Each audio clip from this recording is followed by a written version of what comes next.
Hello दोस्तों, स्वागत है आपका हैप्पी कंपटीशन एकेडमी की ऑनलाइन क्लास में। तो हम लोग कर रहे हैं प्रैक्टिस सेट। आज होगा आपका प्रैक्टिस सेट 15 हो गए हैं, 16 होगा।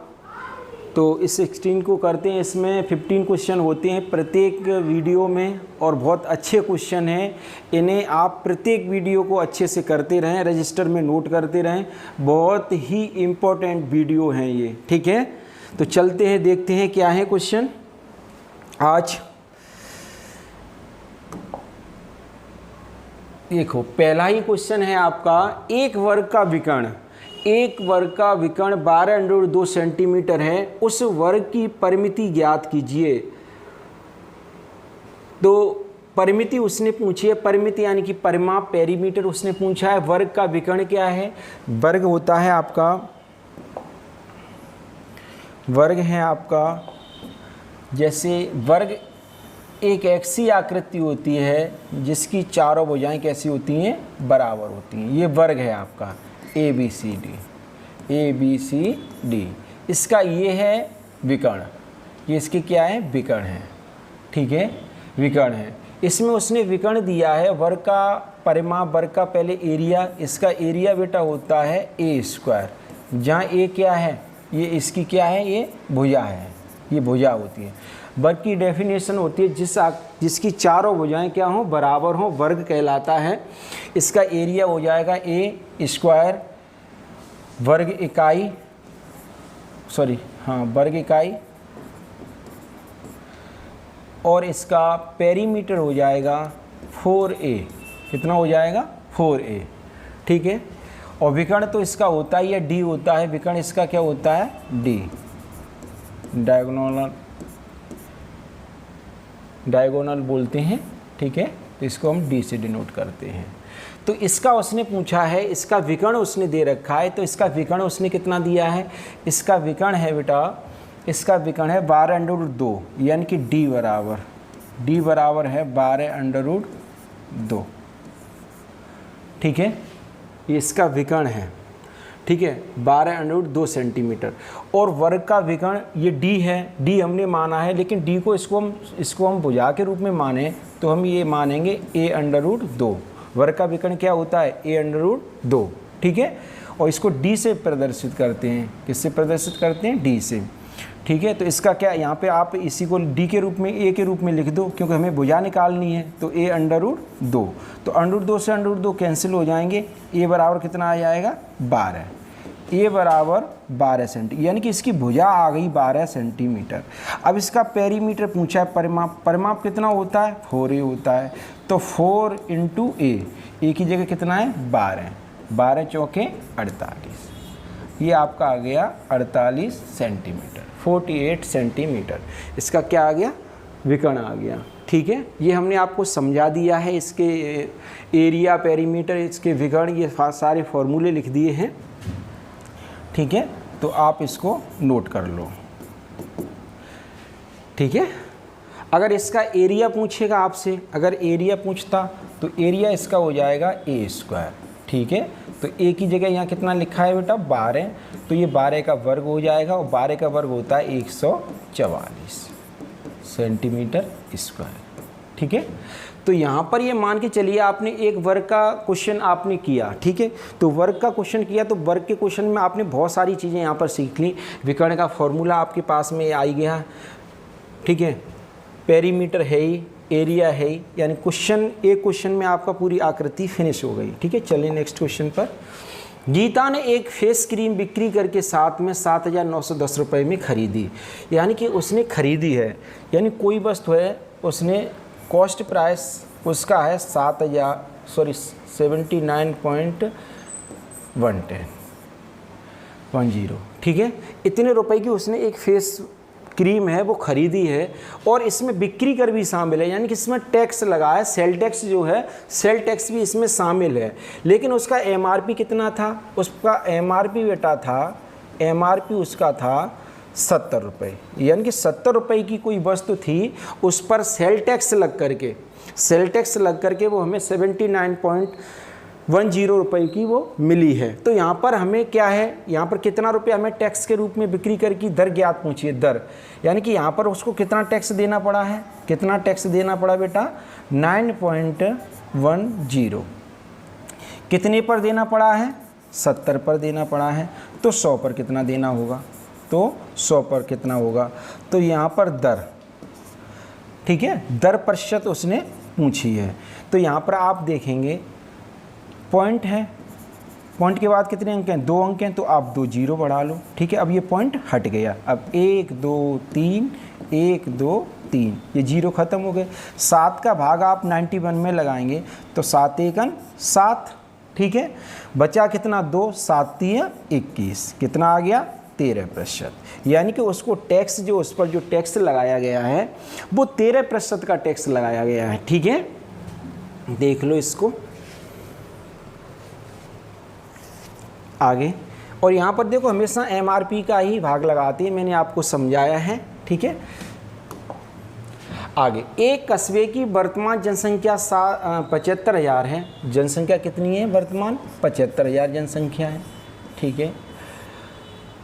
जनसंख्या में पहले वर्ष 10% की बढ़ोतरी, पहले वर्ष कितने की बढ़ोतरी होती है, 10% की बढ़ोतरी होती है। पहले वर्ष 10% की बढ़ोतरी होती है तो 110/100 आ गया, और दूसरी वर्ष 10% की कमी होती है तो यहाँ कितना आ जाएगा, 100 - 10 करेंगे तो 90/ कितना आ गया 100, 90/ कितना आ जाएगा बेटा 100, ठीक है। तो 2 वर्ष बाद कस्बे की जनसंख्या ज्ञात कीजिए। तो यहाँ पर क्या है, 2 वर्ष बाद, 2 वर्ष बाद जनसंख्या, 2 वर्ष बाद जनसंख्या। अब इसको आप हल करेंगे तो 1 2 3 4, 1 2 3 4, जीरो ख़त्म हो गए सारे। ये आपका आ गया 75, 11 और 9, ठीक है। इसका आप मल्टीप्लाई कर दो, ठीक है, इसका आप मल्टीप्लाई कर दो, ठीक है। मल्टीप्लाई करेंगे तो 11 का 5 में कर दो, 11 पंजे 55 की 5 बचे 5, 11 7 77, और 77 और 5 कितना हो जाएगा 82, ठीक है। सॉरी यहाँ पर जीरो और थी, एक जीरो, ये अब 9 का गुणा कर दो, ठीक है। 0 9 पंजे 45 की 5 हासिल 4, 9 दूनी 18, 18 और 4 22 की 2, और 9 अट्ठे 72, 72 और 2 74, 74। यानी कि आपकी जो जनसंख्या थी वो आ गई 74,250, ठीक है। इस तरह से आप कर सकते हैं। इसको करने के और भी मेथड हैं, ठीक है, और भी तरीके हैं, क्योंकि यहाँ पर 10% की वृद्धि हुई है और 10% की कमी हुई है। तो ऐसी कंडीशन में हमेशा क्या आती है, कमी आती है। और कमी कितने की क्या आएगी बेटा, कमी कितने की आएगी, इसको आप देख लें, फिर मैं इसको 1% की कमी आएगी। कितने की कमी आएगी, 1% की। तो हम यहाँ पर डायरेक्ट भी कर सकते हैं, 75,000 माइनस 75,000 का 1%, क्योंकि 1% की क्या आएगी, कमी आएगी।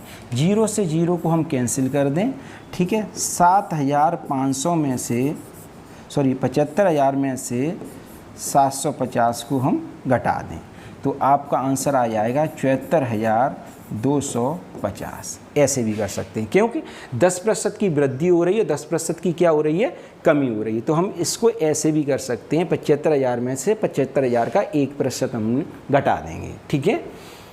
ये तो मैं आपको पहले भी बता चुका हूँ, जब किसी संख्या में x% की वृद्धि हो और x% की क्या हो, कमी हो, तो हमेशा क्या आती है, कमी आती है। और कमी बराबर क्या हो जाता है, x²/100। तो यहाँ पर 10 का स्क्वायर बट्टे कितना आ जाएगा, 100 बराबर क्या आ जाएगा, 1%, ठीक है। ये 2 तरह से प्रश्नों को हल कर सकते हैं, और भी कर सकते हैं, ठीक है। करने के लिए ये तो मेथड बहुत हैं, ठीक है, कोई दिक्कत नहीं है, ठीक है। आपको जो अच्छा लगे वो आप नोट कर लें, ठीक है। चले अगला क्वेश्चन है, एक राशि वार्षिक चक्रवृद्धि ब्याज पर निवेश की जाती है। पहले और दूसरे वर्ष मिला हुआ ब्याज 225 रुपये और 240 रुपये था। ब्याज की दर पता कीजिए। ब्याज की दर बताइए क्या है, ठीक है। उसने ब्याज की दर पूछी है, ठीक है। तो ब्याज की दर निकालते हैं।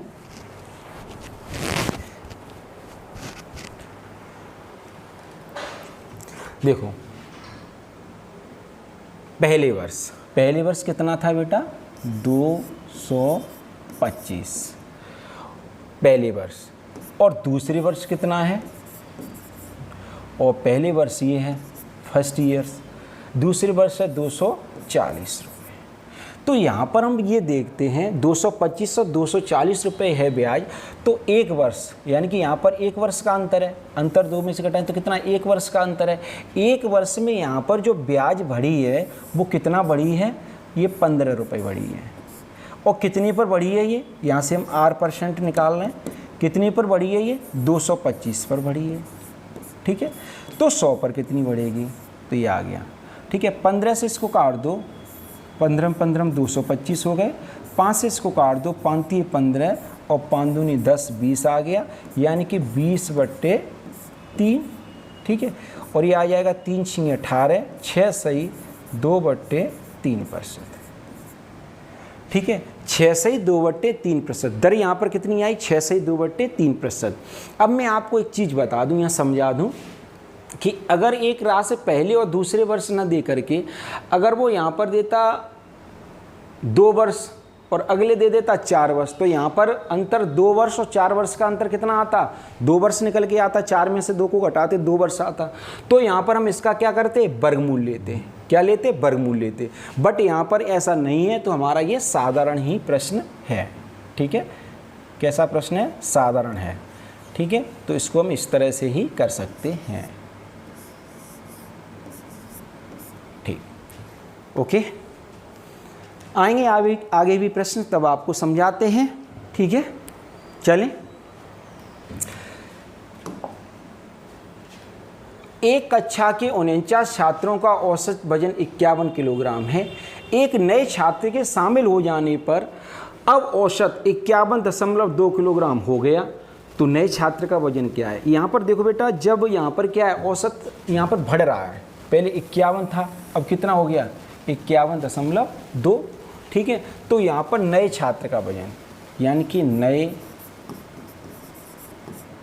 छात्र का वजन, नए छात्र का वजन, तो जो पहले औसत था 49 छात्रों का औसत वजन कितना था, 51 किलोग्राम था, प्लस अब यहाँ पर आप ये देखिए, पहले कितना था 51, अब कितना हो गया 51, अब हो गया आपका 51.2।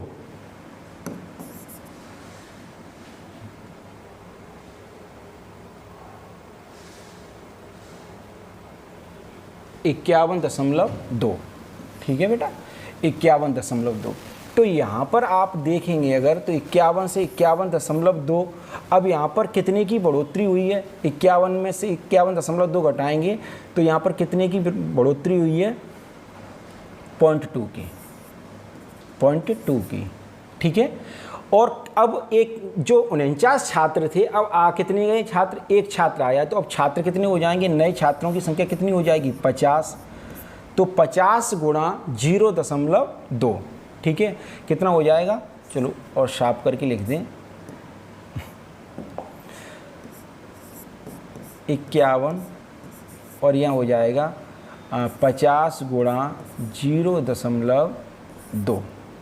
ठीक है, अब यहाँ पर 51 प्लस, क्योंकि बढ़ोतरी हुई है, 51 था 51.2 है, बढ़ोतरी हो रही है, यानी कि इंक्रीज हो रहा है, कितना हो रहा है 0.2 का हो रहा है, तो 50 का गुणा 2 में करेंगे तो 50 दूनी कितना आ जाएगा बेटा 100, और एक अंक बाद दशमलव लग जाएगा।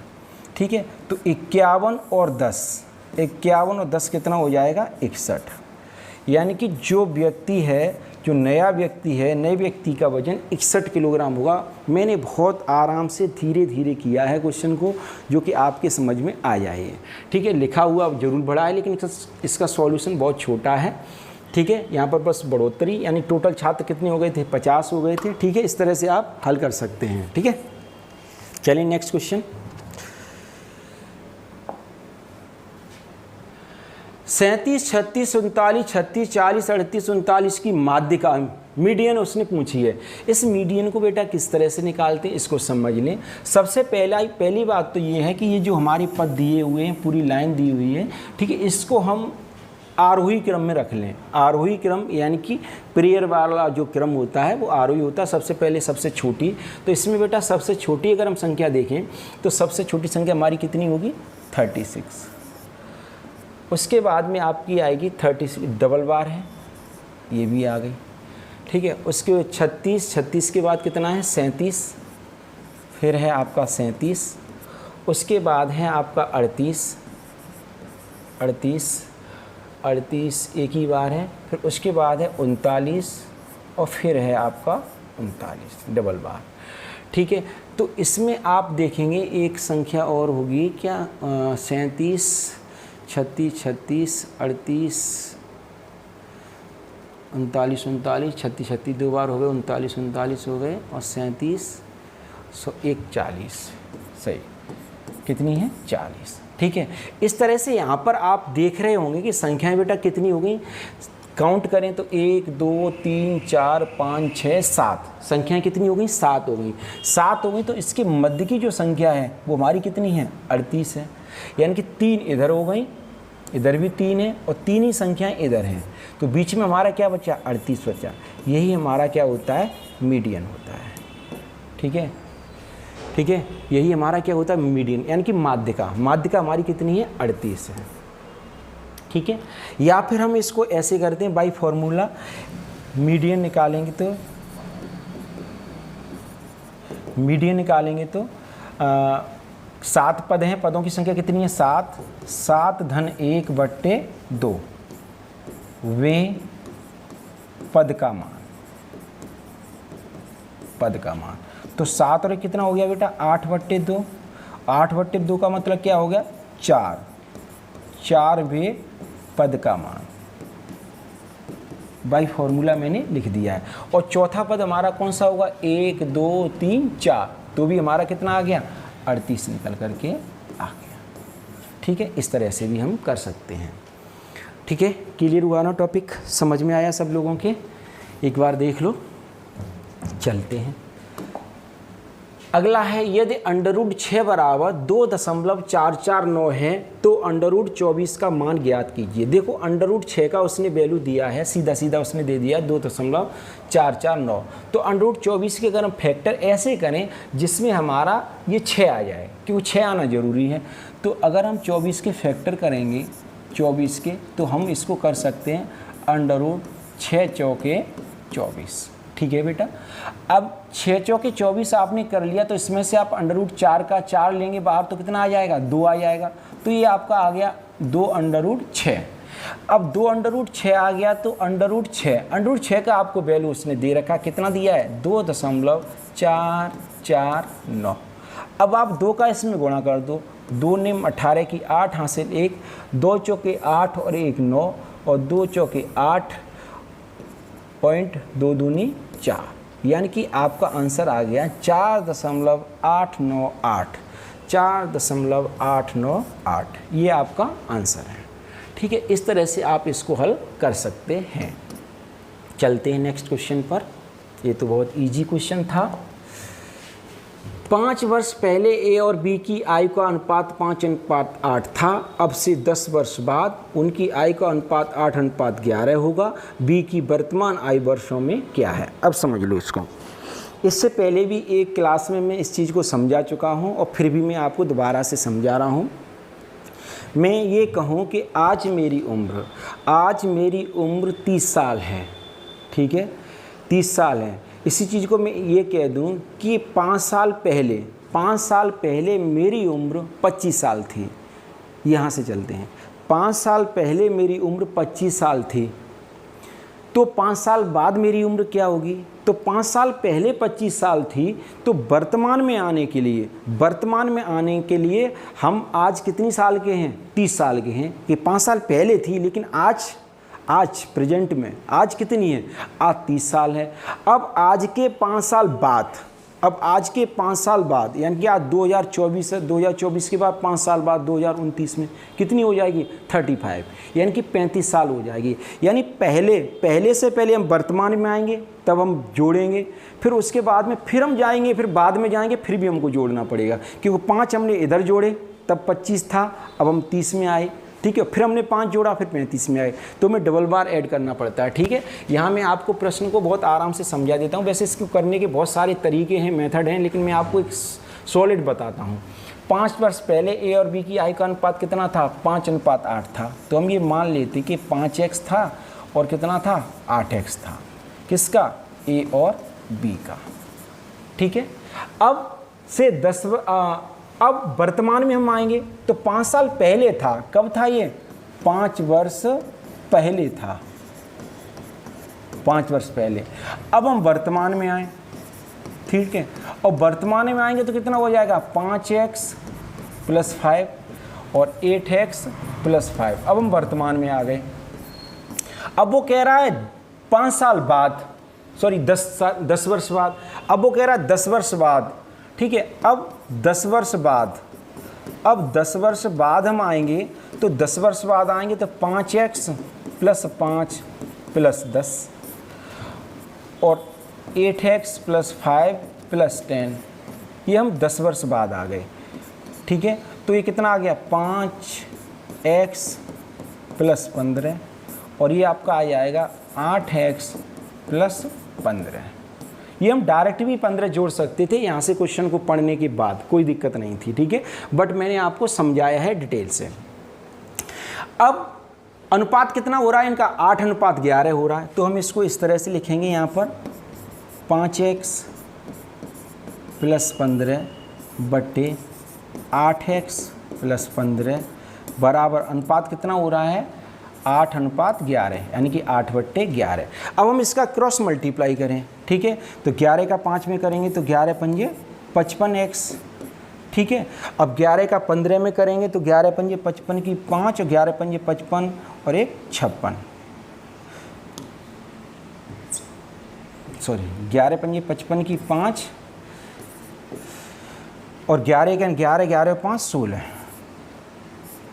165। अब 8 का इधर करेंगे 64x + 15 × 120 हो जाएंगे, 120 आ गया। इसको थोड़ा छोटा करना पड़ेगा, ठीक है, और इधर ले लेते हैं।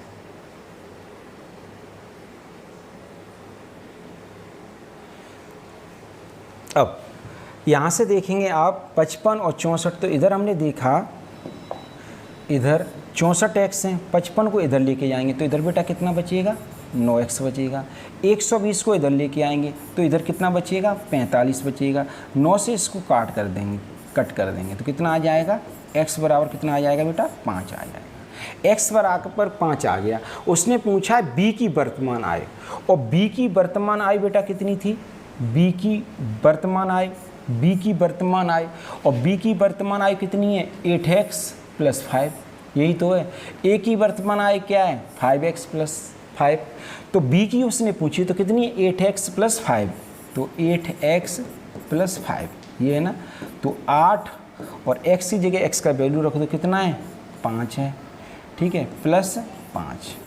तो 8 पंजे 40, 40 से 5 कितना हो गया बेटा? 45। कितना आ गया? 45 वर्ष। ये है आपका आंसर, ठीक है। कितना है? 45 वर्ष। इस तरह से आप प्रश्न को इसको आराम से हल कर सकते हैं। और प्रश्न हकीकत में जो प्रश्न ये हल होगा, ठीक है, हकीकत में ये प्रश्न हल होगा तो यहाँ से हल होगा। ये यहाँ से आप डायरेक्ट हल करेंगे, पहली लाइन और दूसरी में इसका आंसर आ जाएगा। ये आगे की जो प्रोसेस है वो मैंने आपको समझाई है, बस समझाने की दृष्टि से मैंने आपको ये करा है, बट आप यहाँ से समझ सकते हैं आराम से। और इस चीज़ को वर्तमान को इसको अपने माइंड में सेट करके रखना है, ठीक है। 2 लाइन का प्रश्न है, आप हल कर सकते हैं। जब 176 रुपये को 1:4:6 के अनुपात में विभाजित किया जाता है तो सबसे बड़े हिस्से और सबसे छोटे हिस्से के बीच का अंतर क्या है? ठीक है,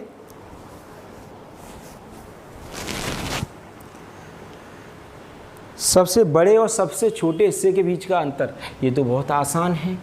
देखो 1:4:6 और रुपए कितने बटने हैं? 176। इनका अनुपाती योग करेंगे, पहला भाग है, ये दूसरा भाग है और ये तीसरा भाग है, ठीक है। अनुपाती योग इनका करेंगे तो 6 4 10 और ये कितना आ गया? 11, 11 यूनिट बराबर 176, तो 1 यूनिट बराबर 11 एकन 11 और 11 6 66। 1 यूनिट का वैल्यू बेटा 16 आ गया।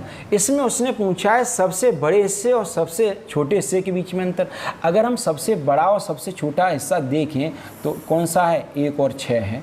कितना है, 1 और 6।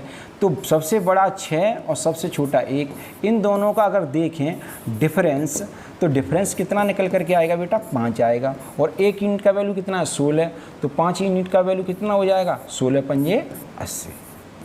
तो इस तरह से आपका 80 आंसर हो जाएगा। ठीक है, इस तरह से 80 आपका आंसर हो जाएगा। क्वेश्चन समझ में आ गया सभी लोगों के? आगे चलते हैं। यदि कोई व्यक्ति 10 किलोमीटर प्रति घंटा की चाल से चलने के बजाय 15 किलोमीटर प्रति घंटा की चाल से चलता है तो उतने ही समय में 30 किलोमीटर अधिक दूरी तय करता है, उसके द्वारा तय की गई वास्तविक गति क्या है? देखो वास्तविक गति क्या है, उसने वास्तविक दूरी कितनी तय की थी उसने, वो देखनी है। तो देखो अंतर कितना आ रहा है दूरी का, 30 किलोमीटर। और दूरी बराबर क्या होती है बेटा, दूरी यहाँ पर देखते हैं डिफरेंस कितना है, 30 किलोमीटर का है। जब 30 किलोमीटर का डिफरेंस है, दूरी का है, तो यहाँ पर ये देखते हैं कि दूरी बराबर क्या होगी, दूरी बराबर क्या होगी, चाल गुणा समय। तो पहली चाल अगर हम ये देखें तो इन दोनों का जो समय है वो समय कितना है, अंतर समय t लगा दोनों को। ठीक है, t समय लगा। तो देखते हैं दूरी बराबर चाल गुणा समय। तो चाल हमारी कितनी थी पहली, 15 किलोमीटर, इसको समय कितना लगा, t लगा। और दूसरे को 10 किलोमीटर प्रति घंटा की चाल से चल रहा है, इसको समय t लगा। और जो अंतर निकल करके आया इनका जो अंतर निकल करके आया वो आया है 30 किलोमीटर। तो यहाँ से आप t देखेंगे, 15 10 तो कितना आ गया, 5t बराबर कितना आ गया, 30। तो 5 से इसको काट देंगे तो 5 6 30। तो टाइम कितना निकला है, 6 घंटे, 6 घंटा समय निकला। यानी कि 6 घंटा तक दोनों लोग दौड़े हैं। 6 घंटा तक अगर दोनों लोग दौड़े होंगे तो एक ने 15 6 90, अगर देखा जाए तो 15 का गुणा 6 में करेंगे किलोमीटर प्रति घंटा, तो 15 6 90, दूसरे ने 10 6 60, तो 90 में से 60 घटाएंगे, दूरी कितना निकल करके आ गई, 30 किलोमीटर आ गई कि नहीं आ गई, बोलो। तो उसने ये पूछा है कि उसके द्वारा तय की गई वास्तविक दूरी कितनी थी। तो वास्तविक दूरी बेटा कितनी थी, वास्तविक दूरी, तो वास्तविक दूरी कितना है, समय कितना लगा, 6 घंटा। और चाल कितनी थी, पहले चाल कितनी थी, 10 किलोमीटर प्रति घंटा, 10 6 60, दूरी 60 किलोमीटर थी। दूरी कितनी थी बेटा, 60 किलोमीटर, वास्तविक दूरी 60 किलोमीटर थी। बाकी की तो 15 6 90 हो जाएगी, और 90 में से 60 को घटाएंगे तो अंतर 30 निकल करके आ जाएगा। ठीक है, और वैसे भी हम इसको डायरेक्ट कर सकते थे यहीं से। देखो मैं आपको समझाऊं, 15 में से आप 10 को घटा देते, ठीक है, तो 5 निकलता, 5 का इसमें भाग लगा देते, 5 6 30, यहाँ से 6 घंटा निकलता, और 6 का गुणा इसमें कर देते, तो यहाँ कितना आ जाता, 60 आ जाता। डायरेक्ट यहीं से निकल आता, आपको ज़्यादा ये सब कुछ करने की ज़रूरत नहीं थी। ठीक है, समझ में आया कि नहीं आया? इस तरह से क्वेश्चन को करने का तरीका तो पेपर में ये है, इसको करते हैं, इस तरह से करते हैं। ठीक है, बाकी का आप किसी भी तरह से कर लें, पर ये आएगा आपका कैसे, जितना आप ज़्यादा अभ्यास करेंगे तो आपका स्वतः ही आप सॉर्ट करना सीख जाएंगे, हमें बताने की आवश्यकता नहीं होगी। अगला क्वेश्चन है, एक व्यक्ति 44 किलोमीटर की दूरी को 4 घंटे में तय करता है। वह इस दूरी के कुछ भाग को 7 किलोमीटर प्रति घंटा की चाल से पैदल चलकर और कुछ भाग को 15 किलोमीटर प्रति घंटा की चाल से साइकिल से चलाकर तय करता है। साइकिल द्वारा तय की गई दूरी बताओ। तो हम यहाँ मान लेते हैं साइकिल द्वारा तय की गई दूरी, यानी टोटल दूरी कितनी है, 44 किलोमीटर। ठीक है, तो 44 किलो साइकिल द्वारा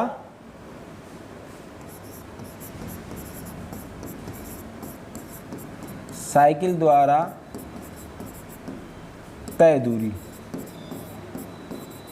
x किलोमीटर है। ठीक है, और पैदल तय दूरी बेटा हो जाएगी 44 - x किलोमीटर। ठीक है, 44 माइनस x किलोमीटर। अब यहाँ पर उसने बोला है कि वह इस दूरी के कुछ भाग को तो 7 किलोमीटर प्रति घंटा की चाल से पैदल चलकर और कुछ भाग को 15 किलोमीटर प्रति घंटा की चाल से पैदल चलकर तय करता है, और उसको टोटल 44 किलोमीटर की दूरी तय करने में कितने घंटे का समय लगता है? 4 घंटे में का समय लगता है। ठीक है, तो समय बराबर बेटा क्या होता है? समय बराबर क्या होता है? दूरी बट्टे चाल। समय बराबर क्या होता है? दूरी बट्टे चाल होता है। ठीक है, तो दूरी यहाँ पर दूरी यानी कि दूरी साइकिल द्वारा तय दूरी। ठीक है, साइकिल द्वारा तय दूरी बेटा कितना आएंगे? x तय दूरी, दूरी बट्टे चाल। और चाल कितनी थी साइकिल की? साइकिल की चाल कितनी थी? पैदल चलकर कुछ भाग को 15 किलोमीटर साइकिल की द्वारा वो साइकिल वह इस दूरी कुछ भाग को पैदल चलकर और कुछ भाग को 15 किलोमीटर प्रति घंटा की चाल से साइकिल से। तो साइकिल की चाल बेटा कितनी है? 15 किलोमीटर प्रति घंटा है, और पैदल है 44 माइनस x, तो ये दूरी हो गई, और इसकी जो चाल है वो चाल है 7 किलोमीटर प्रति घंटा की चाल, और इसको टोटल समय कितना लग रहा है? 4 घंटे का इसको समय लग रहा है। तो इसको हम हल करेंगे 7x, एलसीएम लेंगे, 15 सत्ते 105 आ जाएगा बेटा। ठीक है, प्लस 7 का इसमें गुणा, 15 का इधर करेंगे गुणा, तो 15 चौके 60 और 15 चौके 60 और 6 66, यानी 660 आ गया, माइनस 15x बराबर 4। क्रॉस मल्टीप्लाई करेंगे 7x और 15x, 15x में से 7x जाएंगे तो आपका बचेगा 8x। ठीक है, 8x बचेंगे, काय के? माइनस के बचेंगे, बराबर 104 गुणा 105 हो जाएंगे, और ये 660 इधर जाएंगे तो माइनस के हो जाएंगे ये 660। ठीक है, तो 4 का गुणा करेंगे, इसमें 4 पंजे 20 और 4 एकन 4, माइनस 660। ठीक है, इधर कितना आ रहा है? माइनस के 8x बचे, तो इधर भी आपका माइनस का ही बचेगा। ठीक है, 0, 6 में से 2 जाएंगे, कितना बचा बेटा? 4 बचा, और 6 में से 4 जाएंगे तो कितना बचा? 2 बचा, काय के बचे जी? माइनस के, और माइनस के कितने हैं? 8x, माइनस माइनस क्या हो जाएंगे? प्लस। ठीक है,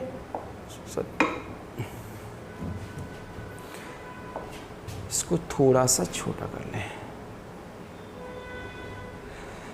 माइनस माइनस क्या हो जाएंगे? प्लस। अब 8 का इधर आप भाग लगा दो। ठीक है, 8 से इसको कट कर दो, तो 8 दूनी 16, 8 तीय 24।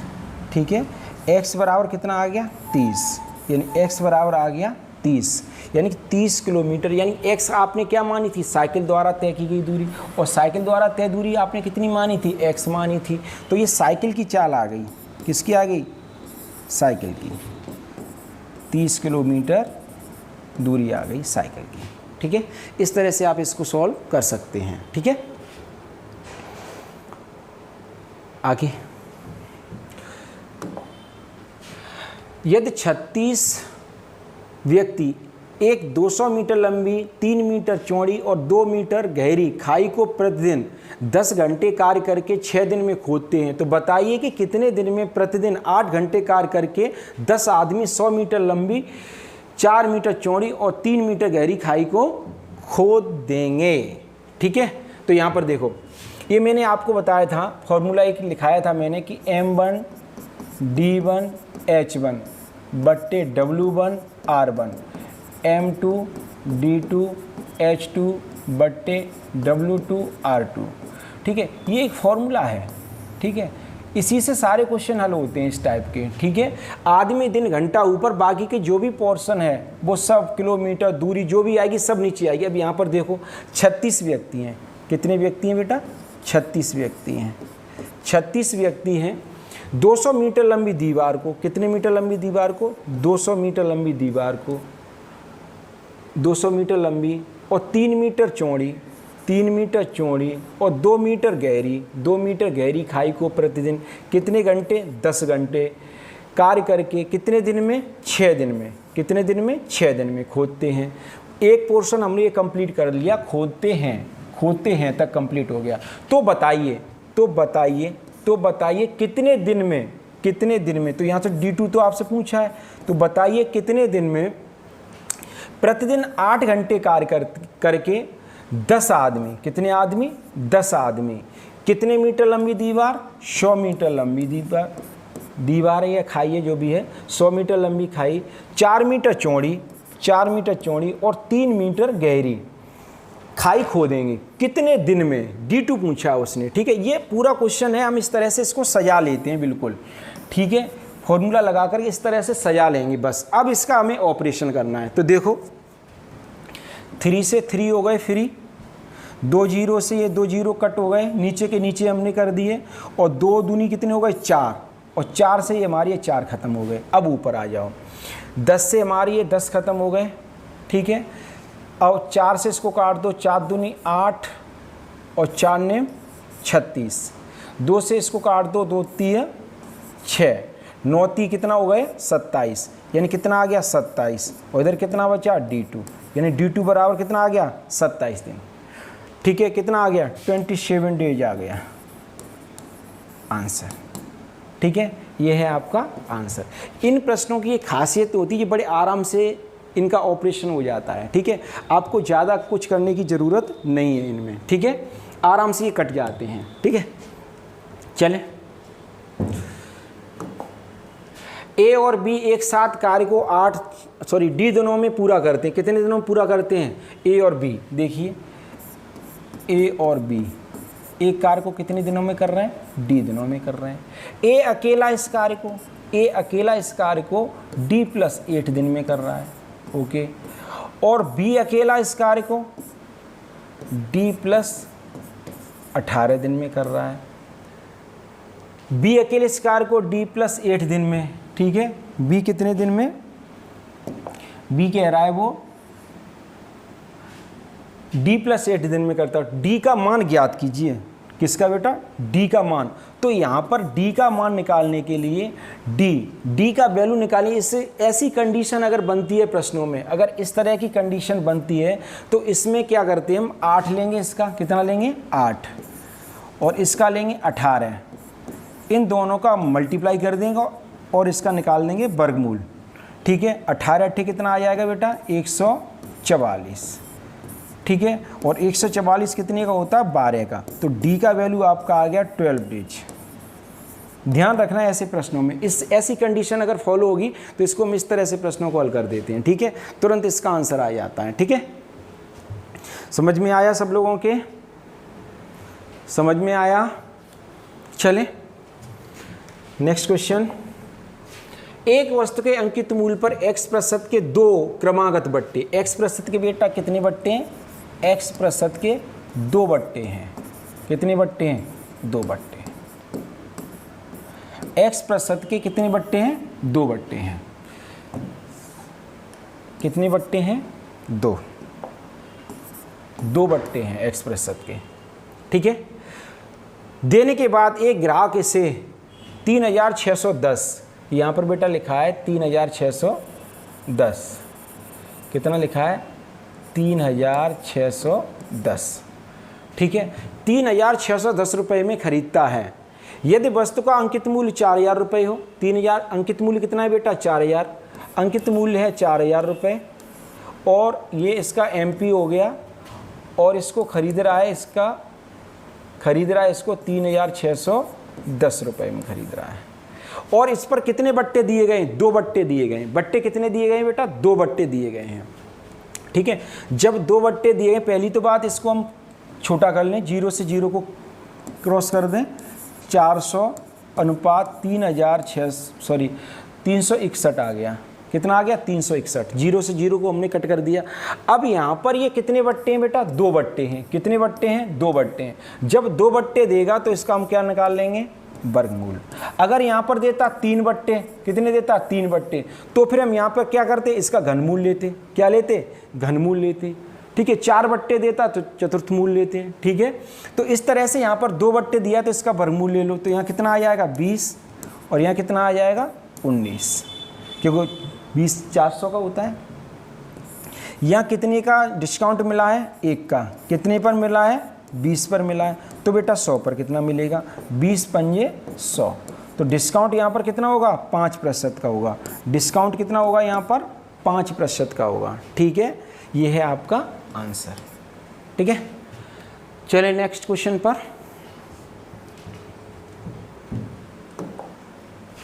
एक व्यापारी 4% की छूट देता है। एक व्यापारी, इस क्वेश्चन की आप स्क्रीनशॉट ले लो, इसको मैं छोटा करूँगा, ठीक है।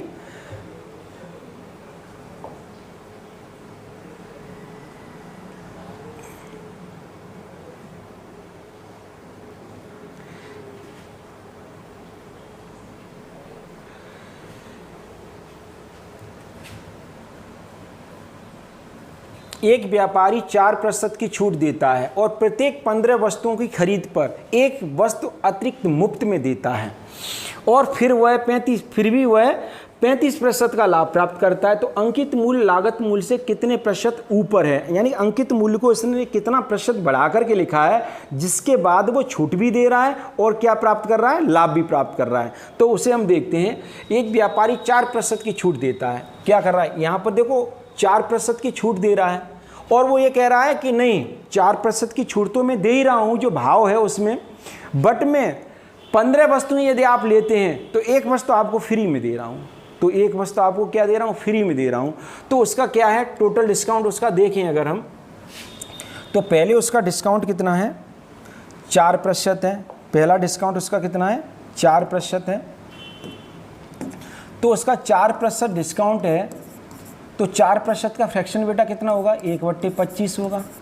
तो कोई वस्तु 25 रुपये की थी, उस पर हमें 1 रुपये का डिस्काउंट मिला, ठीक है। तो वस्तु हमें वो कितने की मिली, 24 रुपये की मिली। फिर अगला डिस्काउंट उसने कहा कि एक वस्तु अतिरिक्त मुफ्त में देता है। तो यहाँ पर बेटा टोटल जो डिस्काउंट होता है वो डिस्काउंट होता है फ्री की वस्तु। फ्री की वस्तु कितनी है, 1, और कुल वस्तुएं कितनी हो गई, 15, और ये कितनी हो जाएगी, 16। तो यहाँ पर कितना आ जाएगा, 1/16। तो यहाँ पर कितना आएगा डिस्काउंट, यहाँ पर आएगा आपका 1/16, यानी कि फ्री की वस्तु 1 और टोटल वस्तु 15, और ये कितना हो गया, 16। तो यहाँ पर देखिए कितना है, 16 रुपये की कोई वस्तु मिल रही थी, उसमें 1 रुपये का डिस्काउंट दिया, तो अब हमें कितने की मिलेगी, वो 15 की मिलेगी। तो यहाँ पर अगर हम देखें तो हमें डिस्काउंट कितना मिला, हम 5 से इसको काट सकते हैं, 5 पंजे 25 और 5 तिये 15, ठीक है। और इसको भी हम काट सकते हैं, 8 तिये 24 और 8 दूनी 16। तो इस तरह से 5 दूनी कितना आ गया बेटा, 10 आ गया यहाँ पर, और यहाँ पर 3 तरह के कितना आ गया, 9 आ गया, ठीक है। तो यहाँ पर हमें कितना डिस्काउंट मिल रहा है, यहाँ पर डिस्काउंट मिल रहा है हमें 1 का। यहाँ पर ये शॉर्ट हम इसलिए कर लेते हैं क्योंकि प्रश्न हमारा छोटा हो जाएगा और हम इसको जल्दी से शूट आउट कर सकते हैं। तो यहाँ पर कितना डिस्काउंट मिला, हमें 1 का मिला, कितने पर मिला है, 10 पर मिला है। तो 100 पर कितना मिलेगा, तो बेटा जब 100 पर डिस्काउंट मिलेगा तो 0 से 0 काट देंगे, तो यहाँ पर जो डिस्काउंट आपका निकल करके आया, तो डिस्काउंट निकल करके आया 10%।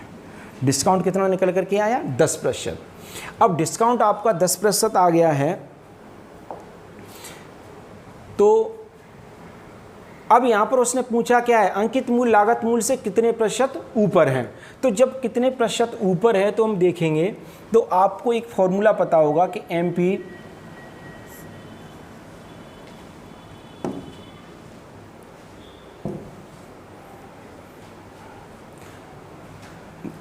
ये सारा है, इधर से तो यहाँ पे देखेंगे MP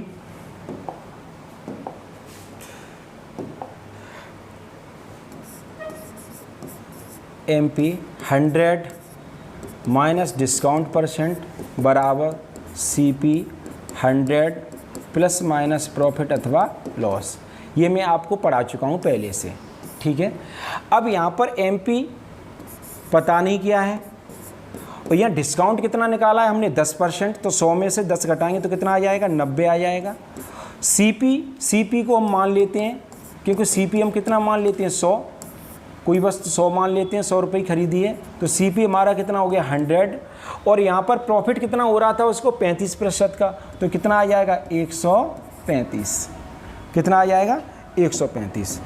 अब यहाँ पर हम MP बराबर 135 अपॉन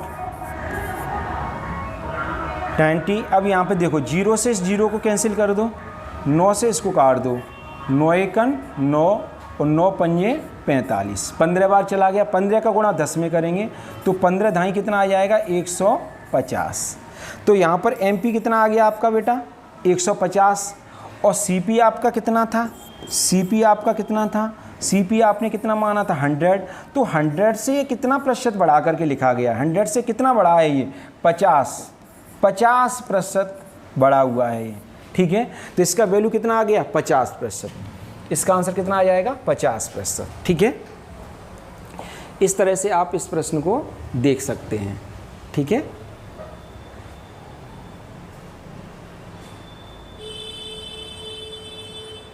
ये इसका सॉल्यूशन है, ठीक है।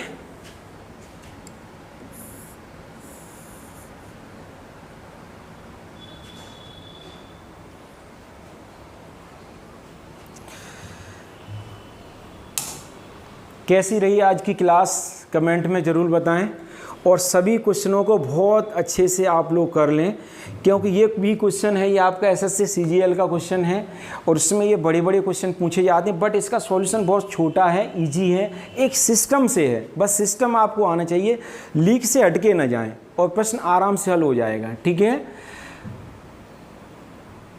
चलते हैं, आज के लिए इतना ही, मिलते हैं नेक्स्ट वीडियो में, धन्यवाद।